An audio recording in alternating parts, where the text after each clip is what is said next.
વડોદરા જિલ્લામાં સૌપ્રથમ વખત ડભોઈ એપીએમસી ખાતે કપાસના ટેકાના ભાવનો ખરીદીનો પ્રારંભ. ડભોઈ એપીએમસીના ચેરમેન દિલીપભાઈ નાગજીભાઈ પટેલના અર્થાત પ્રયત્નોથી ડભોઈ સેન્ટરને મંજૂરી. ડભોઈ એપીએમસી ખાતે સીસીઆઈના નેજા હેઠળ કપાસના ટેકાના ભાવથી ખરીદીનો પ્રારંભ થવા જઈ રહ્યો છે.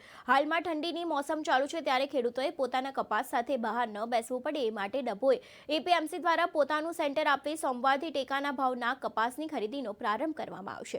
5 વર્ષ બાદ ડભોઈ એપીએમસી ખાતે ચેરમેન પટેલ દિલીપભાઈ અર્થાતના પ્રયત્નોથી ડભોઈ સેન્ટરને મંજૂરી આપવામાં આવી છે, જેથી ખેડૂતોમાં ભારે હર્ષની લાગણી પ્રવર્તી છે.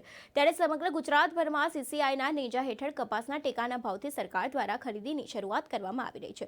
ત્યારે ડભોઈના અલગ અલગ વિસ્તારોમાં 2 સેન્ટર ખાતે શરૂ કરવા થઈ રહેલી તારીખ 1/1/2024ના રોજ સોમવારથી ડભોઈ એપીએમસી ખાતે પણ કપાસના ટેકાના ભાવની ખરીદી શરૂ કરવાનો નિર્ણય લેવામાં આવ્યો છે.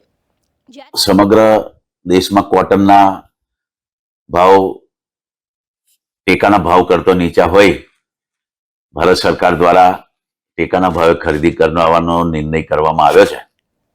એને આવકારું છું. ભારતમાં કપાસની ટેકાના ભાવની ખરીદી કોટન કોર્પોરેશન ઓફ ઇન્ડિયા એટલે કે સીસીઆઈ મારફતે ખરીદી કરવામાં આવે છે.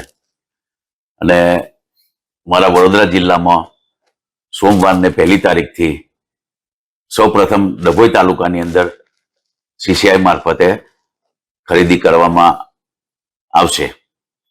સમગ્ર ખેડૂત મિત્રોને જણાવતા હું આનંદ અનુભવું છું કે આખા જિલ્લામાં સૌથી પહેલું સેન્ટર આપણા ત્યાં આગળ ડભોઈમાં સિરજી ફાઈબરની અંદર ચાલુ થઈ રહ્યું છે 1 તારીખે.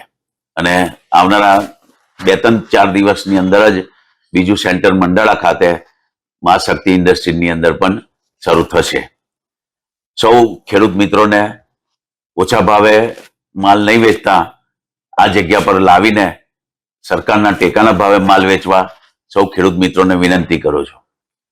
સાથે સાથે એટલું પણ કહું છું કે સીસીઆઈનો A ગ્રેડના માલની કિંમત અત્યારે ટેકાના ભાવે અત્યારે 1લી ગ્રેડનો માલ ખરીદવામાં આવશે.